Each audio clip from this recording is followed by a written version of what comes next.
This is a quick lesson how to fillet a mackerel. Most importantly, get yourself a filleting knife. This is a very, very bendy knife and needs to be very sharp. So a bit of a steel, give it a few licks, or get somebody to sharpen it for you, because you definitely need a sharp knife. Mackerel, really fresh mackerel. The best thing about mackerel is they're dead cheap and really easy to fillet, so a great first filleting fish. Now the first thing you do is take the head off, like so, just behind the gills, like that.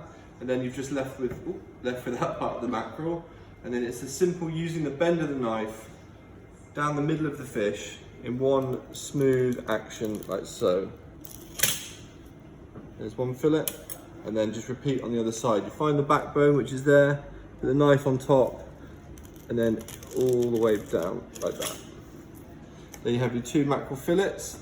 Now a question of pin boning it. So you can get some special pin boning pliers, which you just use to pull the bones that go down the middle.